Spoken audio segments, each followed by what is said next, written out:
अकोल्याच्या लोकसभेच्या निवडणुकीमध्ये मुख्य लढत भाजप आणि काँग्रेसमध्ये असून तिसरा उमेदवार कुठे हे शोधावं लागेल असा टोला अप्रत्यक्षरित्या काँग्रेसचे नेते मुकुल वासनिक यांनी प्रकाश आंबेडकर यांना लगावलेला आहे। वंचित बहुजन आघाडीला सोबत घेण्याचा आमचा विचार होता, मात्र का सोबत आले नाही याचं कारण आपण मतदारांनीच शोधून काढावं असं वासनिक म्हणाले।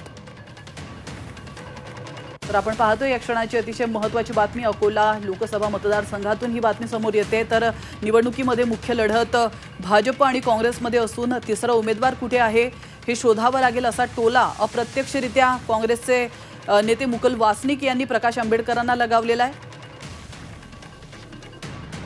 तर याविषयी अधिक माहिती देण्यासाठी जयेश जगड आपले प्रतिनिधी आपल्या सोबत फोन लाईन वरून जोडले गेलेले आहेत। जयेश, आपण पाहतोय अकोल्याच्या लोकसभेच्या निवडणुकीमध्ये मुख्य लढत भाजप आणि काँग्रेसची आहेच, मात्र तिसरा उमेदवार कोण आहे हे शोधावं लागेल असा टोला मुकुल वासनिक यांनी लगावलेला आहे। काय अधिक माहिती?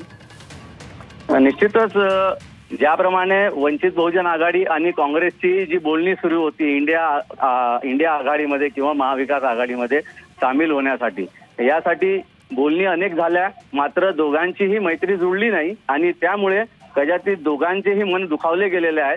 आणि त्यातूनच आज मुकुल वासनिक यांनी हा वक्तव्य केलेला आहे की मुख्य लढत जी आहे अकोल्यातील ती भाजप आणि काँग्रेसमध्येच आहे आणि तिसरा उमेदवार म्हणजे वंचित बहुजन आघाडी, असा अप्रत्यक्ष रूपे त्यांनी टोला लगावलेला आहे प्रकाश आंबेडकरांना। नक्कीच धन्यवाद जयेश, तुम्ही दिलेल्या महत्त्वपूर्ण माहितीबद्दल।